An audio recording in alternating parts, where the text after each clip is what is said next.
Welcome to This Explainer. Today, we are unpacking one of the absolutely most profound mysteries in Christian eschatology. We're going to explore Dr. Robert A. Peterson's fascinating systematic breakdown of the end times. Specifically, we're looking at what actually happens to our physical bodies and the true ultimate purpose of the Last Judgment. So let's map out this massive theological framework into clear, understandable pieces. Okay, let's dive into this. It's the ultimate question, isn't it? What exactly happens to the human body at the end of the age? It's really the central mystery of eschatology when it comes to our physical forms. You know, when we talk about the end times, pop culture usually paints this picture of us like floating around on clouds, playing harps as disembodied spirits. But systematic theology, it grounds us in something startlingly tangible, the physical body itself. To navigate these dense doctrines, we're using a simple framework. Number 1, the resurrection body. Number 2, continuity and discontinuity. Number 3, timing the Last Judgment. And finally, number 4, the ultimate purpose. All right, kicking things off with section 1, the resurrection body. The what? According to Dr. Peterson, we really need to view our physical bodies as a microcosm of the larger universe's redemption. Just as the Earth is destined for physical renewal, well, so are we. The foundational anchor for this whole idea is Romans 8:11. It says, "He who raised Christ Jesus from the dead will also give life to your mortal bodies." Now, the absolutely crucial point is right there in the text. It is your current mortal body that's going to be raised, not a brand new replacement. It's not someone else's body. It is literally yours. Now, for centuries, theologians debated some pretty wild scenarios about this. Like, what happens if someone is lost at sea? Or, honestly, what if a person gets eaten by a bear? How does that body get resurrected? Peterson argues that the key to unlocking this isn't getting totally bogged down in biology. It's about understanding this dual concept of continuity and discontinuity.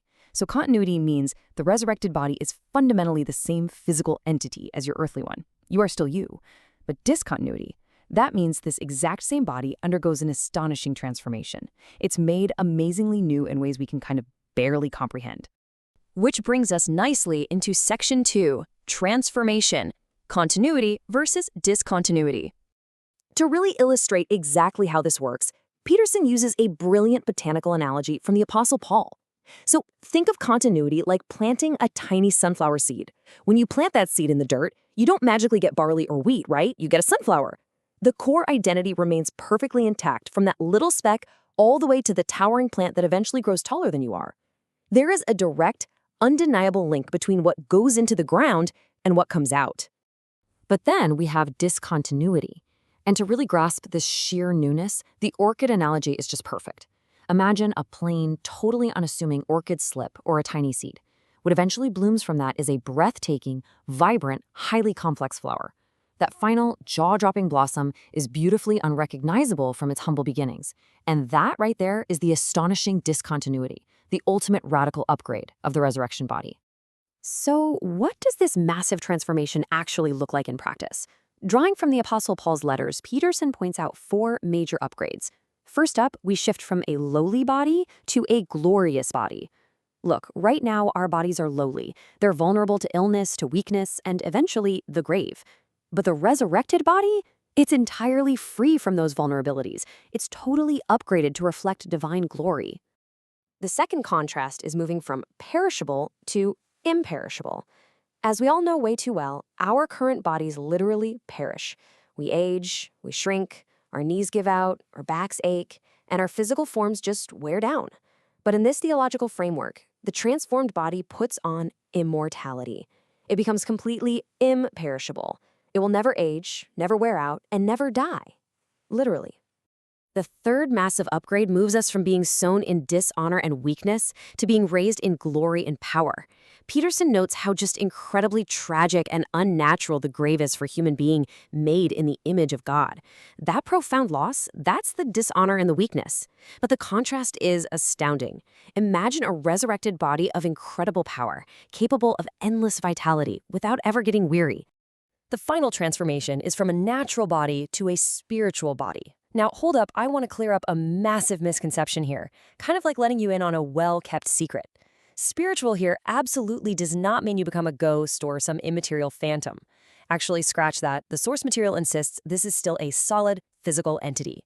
A natural body just means one suited for this current fallen world. A spiritual body is a physical body perfectly equipped and utterly governed by the Holy Spirit for the age to come. All right, moving right along to section 3, timing the last judgment, the when.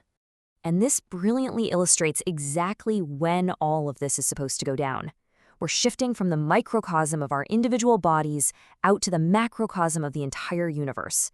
Peterson's reading of the biblical texts lays out a super precise chronological sequence. First, we hit the end of the age. Following that is the second coming of Christ. Now, only after the second coming does the resurrection of the dead occur. Then, right after the resurrection, we have the last judgment. And finally, the whole shebang ushers in the eternity of the new heavens and the new earth. To really understand the sorting process at this end of the age, Peterson points us to Jesus' parable of the weeds in Matthew 13. It's explicitly mapped out for us. The harvest, that represents the end of the age itself. The reapers are the angels. The wheat represents the righteous, and the weeds represent the lawbreakers. And here is the real tension of the text. They grow together, right side by side, until the very end, at which point a definitive separation finally happens. When that judgment actually happens, specifically the Great White Throne Judgment from Revelation 20, the texts state that the dead are judged according to what they had done, their deeds. Now, the theological stance presented here is super nuanced. It maintains that salvation is strictly by grace alone through faith. It is never earned by works. However, the last judgment discerns the reality of that faith through the tangible evidence of a person's deeds. So it's not about earning salvation, it's about proving the faith was real. Which takes us to our final section, section 4, the ultimate purpose, the why. We've covered the what and the when, but now we've got to address the why. And honestly, this might be the most surprising part of the whole source material. We need to ask this pivot question. Is the last judgment just about assigning people to heaven and hell? Because it's so easy to assume Judgment Day is purely administrative, right? Just sorting humanity into their final destinies. But systematic theology claims something entirely different is actually going on here. According to Peterson's argument, the last judgment is fundamentally God-centric, not human-centric. It is all about displaying God's absolute sovereignty and demonstrating his perfect righteousness to the whole cosmos. It's meant to reveal his unmatched power, to boldly uphold his truth, and to manifest his total holiness to the entire universe. It's a massive cosmic display. The sheer weight of this theological perspective is intense. Peterson argues that assigning human destinies or handing out rewards is strictly secondary. The primary, absolute most important purpose of the Last Judgment is to glorify God. And the framework goes even further, making the intense claim that God's character is glorified not just in the salvation of his people, but also in his righteous condemnation of the lost. It is a profound, truly universe-shifting way of viewing the final acts of human history. And the text of Revelation chapter 15 vividly captures this awe-inspiring, even kind of fearsome, heavenly reaction to the Last Judgment. Notice how the heavenly hosts aren't focused on the human outcomes. They are entirely focused on God's character, singing, "Great and amazing are your deeds, for your righteous acts have been revealed." The focus at the end of the age is entirely, and beautifully, upward. Which leaves us with this final thought. We've explored the transformation of our physical bodies, the rigorous timeline of the final days, all culminating in this giant cosmic event designed primarily to display divine glory. So, what does this mean for us? Does viewing the end of the age through this God-centric lens, rather than a human-centric one, change how you see the world today? It's a massive macro perspective shift. It reframes not just the distant future, but our deeply physical, everyday present. How does knowing the end of the story change the way you live the middle of it? Something to think about. Thank you so much for joining me on this explainer, and keep exploring these incredible concepts.